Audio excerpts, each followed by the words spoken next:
Bonjour à tous et bienvenue sur ce Facebook Live organisé par easy.org.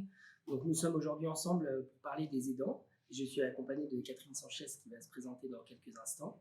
Donc juste un bref rappel sur ce qu'est easy.org. Donc c'est une plateforme, un site internet qui a été lancé il y a 2 ans, qui s'adresse aux personnes malades, à leurs proches, à tous ceux qui souffrent d'un handicap ou d'une maladie et à tous les aidants qui les accompagnent. Donc voilà, vous pouvez consulter notre site internet easy.org et aujourd'hui nous faisons un Facebook Live donc avec Catherine Sanchez qui a la gentillesse de nous accompagner et que je vais laisser se présenter. Bonjour Catherine. Bonjour, donc moi je suis psychologue sur la plateforme d'accompagnement de répit pour les aidants familiaux, donc pas une plateforme exactement comme Easy, c'est un mot qui est à la mode mais on n'aura pas un site internet à vous proposer.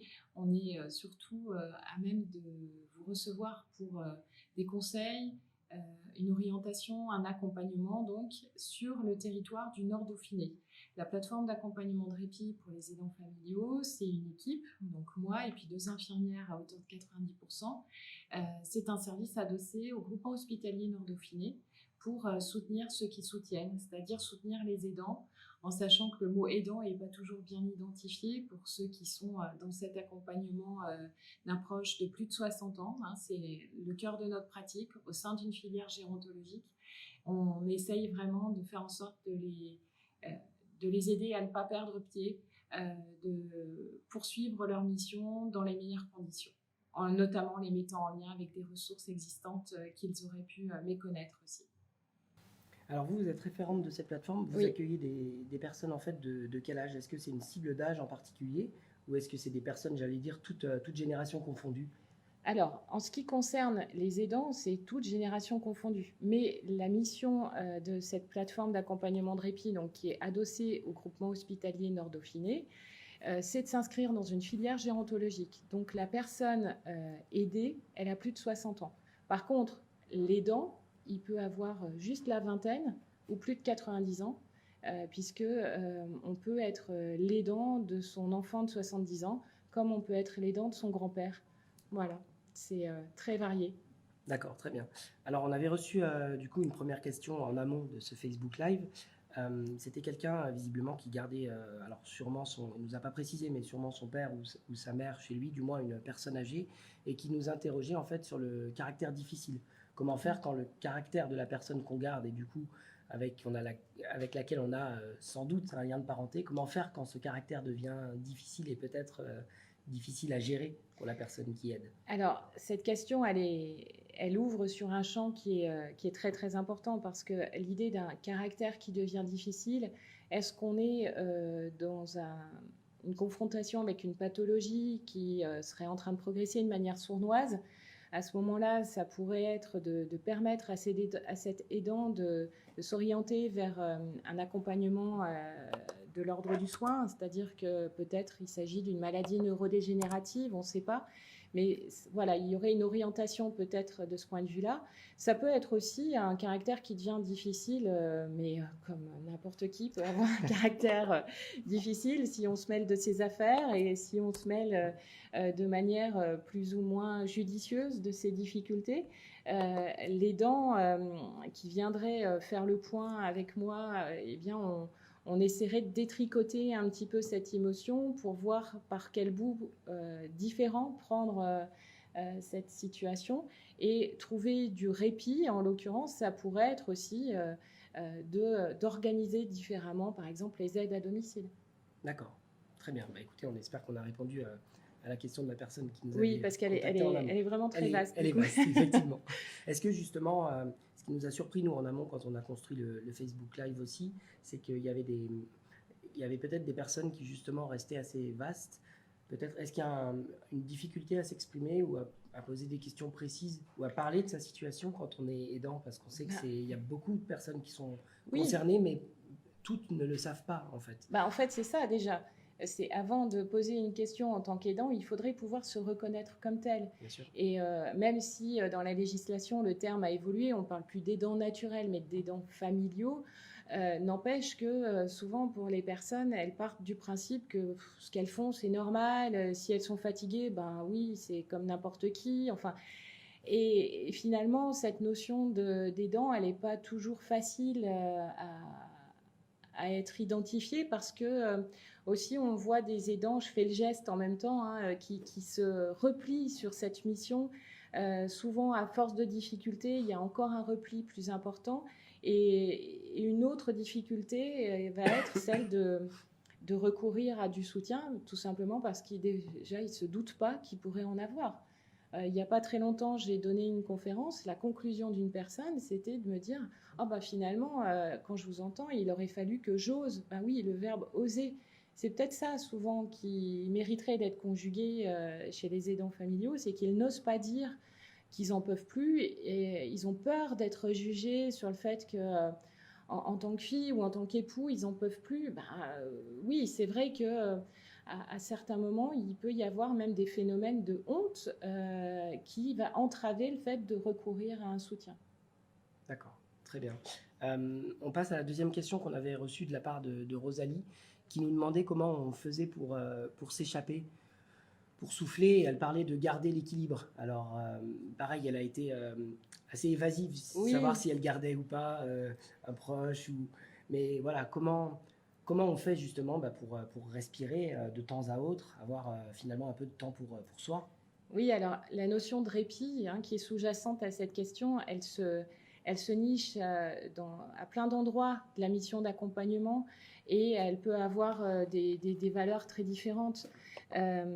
La notion d'équilibre aussi, d'ailleurs, parce qu'une personne peut retrouver son équilibre parce qu'on lui a donné des astuces pour mieux se débrouiller sur la question de l'alimentation. Je pensais à un monsieur que j'évoquais en préparant là, notre entrevue, qui avait été soulagé de découvrir qu'il y avait des produits hautement caloriques, hautement protéinés, qui étaient tout prêts. Ben, lui, ça avait été son répit et ça lui avait permis de retrouver son équilibre parce que d'un seul coup, il ne se prenait plus la tête à savoir quoi préparer le soir. Déjà le midi, ça lui suffisait et c'était bien. Mais ça peut être aussi souffler et s'échapper sur un instant culturel parce que l'aidant, il ne prend plus le temps de voir autre chose que sa mission. Mais ça peut être aussi des éléments plus structurés comme permettre aux proches d'être accueillis en accueil de jour ou d'évoquer de l'hébergement temporaire. En fait, tous les degrés sont possibles à différents moments de l'accompagnement. On n'en a pas parlé, mais quand on est aidant d'une personne de plus de 60 ans, ben, ça peut durer 10 ans, 20 ans, et on n'a pas besoin des mêmes choses au bout de 10 ans d'accompagnement ou au bout de 20 ans. Dans un premier temps, on peut avoir par exemple beaucoup besoin d'informations pour arriver à garder cet équilibre parce qu'il y a tout qui nous panique. Et puis, ben, peut-être qu'au bout de 10 ans, c'est plus cette information qui est nécessaire, mais plutôt d'aller voir encore ailleurs si j'y suis en ayant une possibilité d'aller à un musée, d'aller voir une expo, de partager un repas. Et alors, est-ce que vous évoquiez tout à l'heure le terme « oser » ? On a une question là en direct d'Amandine qui nous dit que son concubin est aidant et que personne ne l'a soulagé, lui, en fait. Oui. Alors, est-ce qu'il faut aussi que les aidants osent parler de leur situation ? On sait des fois qu'il y a ça arrive dans des familles qu'il y ait des enfants qui s'occupent de leurs parents et qui n'osent pas dire à leur frère ou à leur sœur bah, c'est moi qui m'en occupe, est-ce que pour une après-midi ou un week-end, tu peux, toi, t'en occuper, prendre le relais pour que moi je puisse souffler ? Finalement, cette notion de soulagement de l'aidant, elle est essentielle. Oui, alors vous mettez le doigt aussi sur toute une entreprise, hein, parce que des fois, c'est l'enfant qui est le plus près, qui a commencé à s'occuper, et puis ben, la force des habitudes et la routine font que ben, le reste de la fratrie s'est dit, ben, puisque c'est lui qui s'en occupe, et ben, tant mieux, ça se passe bien comme ça. Ben, oui, et puis ça peut être aussi faute à l'aidant qui a dit, ben oui, je gère, et qui du coup n'a pas tenu au courant au fur et à mesure de l'évolution de son accompagnement. Et des fois, c'est aussi dans la fratrie des personnes qui s'étonnent à un moment donné parce qu'ils ont pas suivi l'affaire. Et comment, à un moment donné, on arrive à se poser pour se dire, vous savez, il y a 2 ans, ça roulait bien, et là, ces derniers mois, ça a évolué. Comment on prend le temps d'évoquer aussi des mauvaises nouvelles quand dans les fratries, il y a des enfants qui sont plus loin, ils ont aussi beaucoup plus de difficultés à se rendre compte de l'évolution d'une maladie de type neurodégénératif, par exemple, alors que la personne qui est au plus près a l'impression que c'est évident. Pour ceux qui sont plus loin, c'est pas si évident que ça. Et justement, mettre des mots, des fois prendre son courage à deux mains pour pour provoquer une rencontre, ben, c'est pas simple. Moi, il m'est arrivé de jouer l'intermédiaire à la plateforme de répit, c'est-à-dire que il y a pas très longtemps, il y a 3 sœurs qui sont venues en même temps. Alors, c'est pas des sœurs qui faisaient, je dirais, l'une beaucoup et les autres rien, mais chacune faisait son petit morceau. Et en fait, de s'être retrouvée à 4, avec moi comme intermédiaire qui posait les questions les plus naïves, c'était de se rendre compte, ah bah oui, mais toi tu fais ça, ah bah oui, mais moi je n'y avais pas pensé. Parce qu'en fait, elles vivaient en relais l'accompagnement de leur maman, et s'étaient jamais posé la question à 3 de ce projet-là. Ça permet aussi j'allais dire, de décrisper des situations. Oui, oui, oui. Puis c'est facile hein, d'être sur des malentendus. Enfin, les questions aussi qui sont des fois abordées, et là, elles ne sont pas venues dans les questions, hein, mais c'est aussi les questions de combien ça coûte d'aider l'autre qui va plus mal, qui va donner pourquoi. C'est en temps, c'est en argent, mais c'est toute une préoccupation qui peut bousculer l'équilibre familial. D'accord, très bien.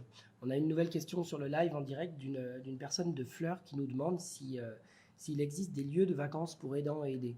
Donc je pense qu'elle parle de lieux de villégiature où la personne qui est aidée et celle qui aide peuvent se rendre ensemble, oui. Toutes les deux, pour, j'allais dire, peut-être nouer différentes relations ou respirer un peu, comme on le disait tout à l'heure. Ça existe, tout à fait. Alors, je ne peux pas donner tous les détails là en live, mais je vous invite à regarder notamment l'initiative qui s'appelle Vacances Répit Famille, où il y a plusieurs villages de vacances qui sont adaptés à l'idée d'accueillir à la fois une personne en pleine forme, mais qui accompagne quelqu'un qui va moins bien. Et là, c'est sans distinction de pathologie.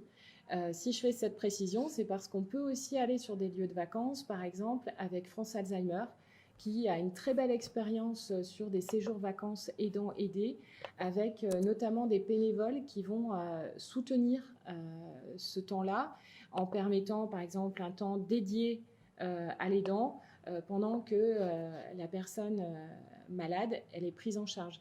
Donc, voilà, il y a différentes initiatives, ça existe. La grande contrainte à ces projets de vacances, c'est de les anticiper. Il faut les prévoir un peu à l'avance, déjà parce qu'il n'y a pas forcément toujours de la place à la période où on souhaite en profiter. Et puis aussi, c'est pour la recherche de financement. Il peut y avoir des aides financières accordées dans ces projets-là. Donc, ça existe, mais il faut pouvoir l'anticiper. Merci. Alors, bienvenue à ceux qui nous rejoignent là pour ce live spécial aidant. On est ensemble depuis un petit quart d'heure. On a encore un quart d'heure, 20 minutes à passer avec Catherine Sanchez. Donc, n'hésitez pas si vous avez des questions. On va poursuivre avec une question qui nous avait été posée en amont de ce live, qui est, je le rappelle, en partenariat avec la Fondation April. Donc, quelqu'un qui nous avait demandé déposer ce qu'on a sur le cœur, parler, on l'a déjà un peu évoqué. Mais est-ce que c'est ça vraiment, j'allais dire, qu'on trouve dans vos plateformes de répit à vous? Alors, on trouve ça. En même temps, on n'est pas un lieu qui va mettre en œuvre un accompagnement d'ordre psychothérapeutique. Hein. Il y a des bénéfices secondaires, ça c'est évident. Hein, je disais, vider son sac, mais on va aussi être dans un souci d'orientation et d'accompagnement vers des ressources existantes. Au sein de la filière gériatrique, il y a régulièrement des initiatives qui peuvent être accessibles, mais qui sont méconnues de la personne. Et on va aussi être dans ce souci d'orientation. Après, ce qui est renvoyé par les personnes qui fréquentent la plateforme d'accompagnement de répit, c'est l'intérêt de nous connaître. C'est-à-dire, au cas où, ils savent qu'ils peuvent nous appeler. Si à un moment donné, ils sont débordés, que de nouveau, ils perdent pied, ils ne savent plus comment se débrouiller avec ce qui leur arrive, ils peuvent nous appeler, faire un message mail, ressolliciter un rendez-vous, même si c'est un an après.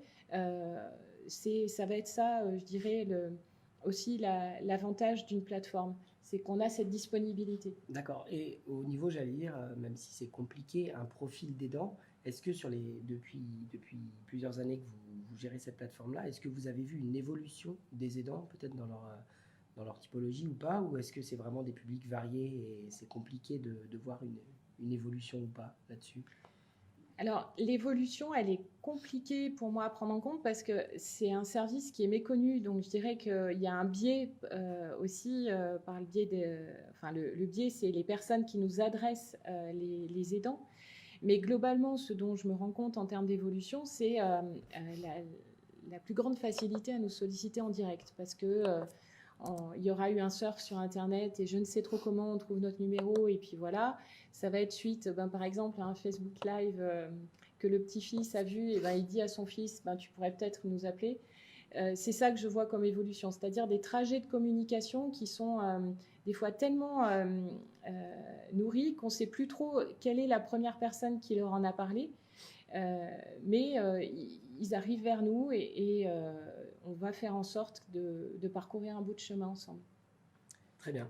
On continue peut-être avec une question qui nous était parvenue aussi en amont du live sur les motivations de quelqu'un qui visiblement s'interrogeait, savoir à quel moment quel était le bon moment pour se dire, voilà, il faut que je prenne mon père chez moi.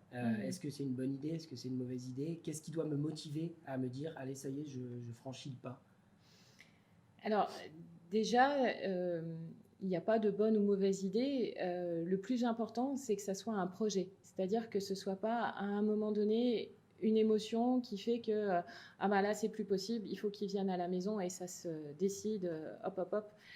Ni pour l'un ni pour l'autre, ça serait un bon démarrage. Et c'est pas parce que c'est une mauvaise ou une bonne idée que de prendre son proche chez soi, c'est que ça va être un vrai bouleversement des deux parties, sur les deux parties.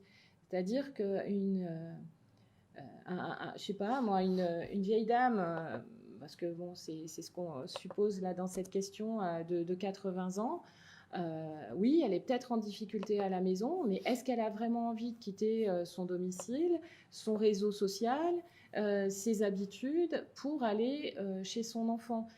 Bien sûr que souvent, et on dit je te vois pas assez, ou j'aimerais bien aller chez toi, mais ça mérite de prendre le temps de bien réfléchir à tout ce que ça va entraîner pour l'un comme pour l'autre en termes de contraintes, et aussi d'interroger le fait que ça va pas être pour 3 mois, ça sera peut-être pour 3 ans, 10 ans, et comment aussi l'habitat est disponible pour cet accompagnement. En se projetant un petit peu sur les problématiques de dépendance, est-ce que si le domicile de ma maman n'est pas adapté, est-ce que le mien l'est pour autant? C'est pas si sûr. Il faut juste prendre le temps de s'interroger sur la faisabilité et pas seulement à court terme. Avant de se lancer voilà. tête baissée. C'est ce que je conseille. Après, on fait souvent pour le mieux et c'est pas toujours évident de bien poser les choses parce qu'il y a toujours de l'émotion. Alors c'est un bouleversement au moment où on fait ça. Ça peut être aussi un bouleversement quand il s'agit peut-être quelques années plus tard de ne plus être en mesure de s'occuper de son proche âgé et de penser à le placer en établissement. Est-ce que ça, c'est compliqué aussi humainement à vivre pour les aidants? Est-ce que vous avez des situations face à cette situation-là? C'est bien sûr une étape qui n'est pas évidente à envisager. Mais avant même l'idée d'entrer en étabbissement, il y a d'autres étapes qui sont plus ou moins faciles à franchir pour un aidant qui accompagne un proche de plus de 60 ans. Parce que je viens de faire état de la question de la dépendance. Une personne se fracture le col du fémur, elle part en rééducation, finalement c'est compliqué. À la maison, pour aller à l'étage, l'escalier, c'est pas ce qu'il faut. Ça peut être déjà une grande claque que de s'apercevoir que l'habitat, il est plus vraiment adapté et qu'il faut y faire des travaux. Ça peut être une étape avant même l'idée d'entrer en établissement qui peut bouleverser. Ça peut être aussi d'autres rendez-vous. Quand on parle des maladies neurodégénératives, comme les maladies de type Alzheimer, on peut avoir comme conseil de permettre aux proches d'aller en accueil de jour. L'accueil de jour, c'est un accueil à la journée. Vous allez me dire, c'est rien par rapport à l'EHPAD. Mais en fait, ça peut être très, très difficile à vivre parce qu'un aidant a pu me dire, oui, mais moi, je n'arrive pas à franchir le pas parce que pour moi, c'est le début de la fin. Les épreuves, comme les parcours, sont vraiment liées aux personnes, à leur histoire et comment elles arrivent à le vivre. Et à la plateforme d'accompagnement et de répit, c'est vraiment aussi ce souci-là, c'est de personnaliser et le soutien et les possibilités de répit. On essaye d'avoir toute une palette de petites choses pour permettre aussi du répit et par exemple trouver du répit ensemble. C'est pas forcément toujours séparé non plus qu'on va trouver du répit. Tout à l'heure, l'idée de vacances aidant-aider, ben oui, ça peut être une bonne idée. Là, on a eu depuis le début de l'année la possibilité de mettre en place grâce à un soutien privé, qui est la G2R, des séances d'art-thérapie à domicile pour aidants et aidés. Eh bien, avoir un bon moment partagé, c'est aussi du répit. Très bien. On s'interroge souvent sur les aidants. On dit souvent que c'est davantage un personnel féminin que masculin. Est-ce que c'est quelque chose que vous vérifiez au sein de votre plateforme ou c'est pas vraiment le cas? Alors, pour le public de la plateforme de répit, il y a un peu plus de femmes, mais c'est moins net que les chiffres, je dirais, qu'on a l'habitude d'entendre, où on dit souvent effectivement que les femmes sont plus facilement désignées dans l'entourage pour se consacrer à l'autre. Il y a des conjoints, il y a des fils, des petits-fils qui ont pu être accompagnés au sein de la plateforme. Et pour le coup, il n'y a pas les mêmes difficultés aussi. Le monsieur ou la dame, eh bien, ils ont aussi des attentes en termes d'accompagnement qui peuvent être différents. Je dis le monsieur ou la dame parce que on est aussi très attentif à ne pas avoir trop de stéréotypes en disant ah bah oui, la fille elle a tendance à materner sa mère, on inverse les rôles. C'est vite dit, mais c'est pas forcément ce qu'on va rencontrer. De la même façon que par rapport au conjoint, on peut avoir cette difficulté de cuisine que j'évoquais tout à l'heure, mais c'est pas nécessaire. Il peut y avoir d'autres difficultés. Il y a pu y avoir des témoignages très différents, même si pour les dames, l'injonction sociale est très présente. N'empêche que du côté des messieurs, il n'y a pas forcément beaucoup plus de facilité dans cet engagement. Mais par contre, il peut y avoir une vraie volonté d'accompagner l'autre, même en tant qu'homme, parce qu'il y a de l'amour, il y a du lien, il y a le souci de bien faire. Et ça, c'est pas une question de genre. On peut avoir envie, qu'on soit homme ou femme, d'être dans cet accompagnement. Bien sûr. Et qu'est-ce qu'on pourrait répondre à quelqu'un qui nous a interrogé en amont sur la manière de gérer les conflits? Visiblement, quelqu'un qui gardait son proche âgé et qui était plus ou moins en conflit a priori avec sa sœur, sur justement cette nécessité de rotation, de tourner, que ça change un petit peu. Comment aborder la chose? Vous l'avez un peu évoqué tout à l'heure, mais comment aborder la chose de manière calme, sereine, pour pas crisper l'autre qui parfois, la situation, comme vous le disiez, ça lui va bien, donc il laisse faire. Est-ce que vous avez des conseils à donner pour permettre justement aux aidants de souffler parfois, de pouvoir se reposer sur Alors, il y a l'idée d'oser demander. Oser demander déjà, quand il y a quelqu'un qui se retrouve débordé par la situation, c'est pas simple. Oser demander sans accuser l'autre qu'il n'a rien fait et que c'est de sa faute qu'on est dans cet état-là. Bon, voilà. Mais aussi de répartir des tâches. Peut-être que la sœur, ça lui dirait de s'occuper des comptes et de faire en sorte que la déclaration des impôts, elle soit faite en temps, en heure, etc. Mais par contre, venir à la maison, c'est trop compliqué parce que la relation mère-fille, elle a toujours été houleuse et que là, elle se replongeait dedans, c'est trop difficile. La question de la fratrie, c'est aussi des fois une question de comment on fait intervenir d'autres personnes dans l'histoire. Il peut y avoir des difficultés entre frères et sœurs de qui fait quoi, qui peut prendre le relais, mais est-ce qu'on ne pourrait pas aussi envisager un relais avec des professionnels ? C'est pas toujours évident non plus de passer cette étape-là, que de se dire bon bah finalement peut-être que ça vaudrait la peine de faire un dossier au département à allocation personnalisée autonomie, bah, peut-être pourquoi pas, pour avoir recours plus facilement à des aides à domicile. Je m'épuise à faire des repas toute la semaine, mais pourquoi pas essayer le portage de repas à domicile? Ça pourrait refaire baisser la pression.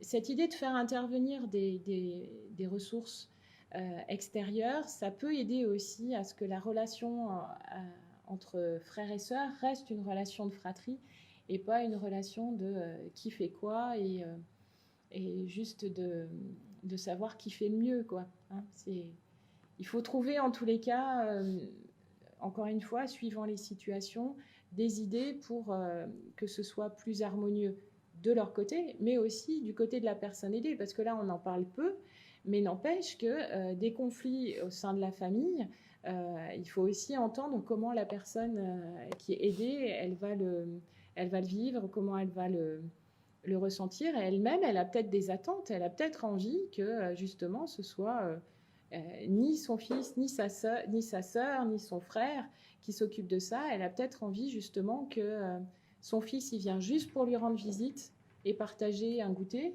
avec les petits-enfants et pas pour s'occuper de la cuisine et du ménage.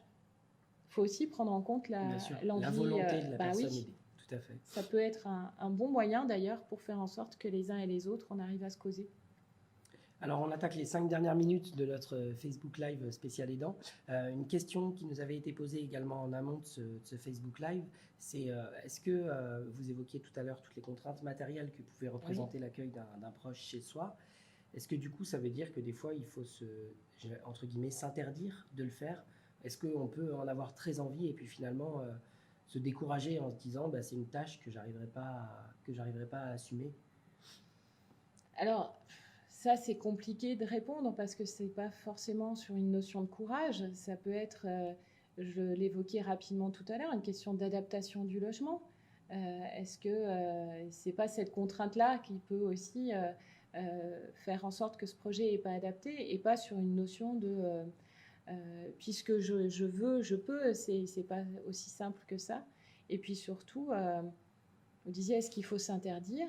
Ben, si déjà le proche, il n'en a pas envie, ce serait quand même dommage de lui imposer. Il ne faut pas que ce soit vécu comme une contrainte, c'est ça. Ben, même si ça peut en être une à long terme, physiquement ou mentalement. Oui, il faut qu'on trouve un petit peu de conciliation au départ. Et surtout, si le proche, il n'a pas envie, on se met d'emblée devant des difficultés importante. Il est souvent évoqué la question de trahison. En fait, c'est vrai qu'il y a des gens qui se disent bah, j'ai pas eu le courage, j'ai pas réussi à m'occuper de ma mère ou de mon père et j'ai été obligé de le placer en établissement. Est-ce que justement, il faut déculpabiliser ça? Ce n'est pas trahir son père que de se dire bon, bah, il est arrivé quand même à un âge où il faut mieux le placer. Et moi, de toute façon, à l'âge que j'ai, à 60 ans, je ne peux pas m'en occuper parce que j'ai plus la force. Comment faire pour déculpabiliser justement les gens? Ils sont derrière tout ce que vous venez d'évoquer, parce que bon, première représentation, l'EHPAD, c'est pas forcément le lieu de toutes les misères et c'est certes un endroit où on peut finir sa vie, mais c'est pas seulement un mouroir, c'est pas une prison et surtout c'est pas une punition ni pour l'un ni pour l'autre. Ce qui peut être important, c'est aussi de déconstruire cette idée du tout ou rien, c'est-à-dire c'est pas parce que moi j'y arrive pas que c'est forcément l'EHPAD de la solution. Il peut y avoir toute une série... Ce que vous évoquiez tout à l'heure, avec l'accueil de jour notamment. Avec l'accueil de jour, avec l'aide à domicile. Dans le cadre du parcours de soins, on peut aussi trouver des aménagements. Au sein d'une filière, c'est surtout ça qui va être intéressant, c'est de remettre l'idée d'un parcours. Et puis, pour les proches, sans doute que la notion de promesse qu'on entend derrière l'idée de trahison, elle pourrait être prise en compte dans le cadre d'un échange, de dire à un moment donné à qui on a promis quoi. Est-ce que c'est à soi qu'on s'est promis qu'on serait plus fort que tout? Est-ce que c'est à l'autre qu'on a dit jamais au grand jamais tu n'iras en EHPAD? Oui, mais est-ce qu'on avait bien la représentation de l'EHPAD d'aujourd'hui, ou est-ce que c'est l'hôtel Dieu d'il y a 50 ans avec la salle commune et les lits avec les rideaux qu'on ferme enfin, est-ce qu'on a bien fait attention aussi de faire une promesse en faisant le lien avec l'actualité, et est-ce que c'est déjà intéressant d'aller voir ce que c'est qu'une maison de retraite aujourd'hui avant de se dire ça jamais au grand jamais. Bien sûr, oui, se faire une idée vraiment véritable de ce à Oui. quoi ça pourrait ressembler avant de... Et puis bon, vous parlez Voilà, d'EHPAD, mais si à un moment donné, il y a besoin que la personne ne soit plus à son domicile, il y a aussi l'accueil familial. Euh, on voit souvent à l'EHPAD comme quelque chose d'assez monstrueux. Alors déjà, ça ne l'est pas. Et puis, il y a d'autres possibilités d'accompagnement pour permettre à ce que la vie dans le grand âge se passe au mieux. Très bien. Eh bien, écoutez, merci beaucoup Catherine Sanchez Merci. d'avoir été avec nous. Merci à tous nos participants de nous avoir suivis. Merci à la Fondation April d'avoir rendu possible l'organisation de ce live. On vous donne rendez-vous sur easy.org où vous pouvez découvrir tous nos dossiers thématiques et notamment consacrés aux aidants. Et puis également sur la page Easy de Facebook pour revoir ce live et puis pour suivre toutes nos actualités. Voilà. Écoutez, merci à vous. Bonne journée. Merci. Au revoir.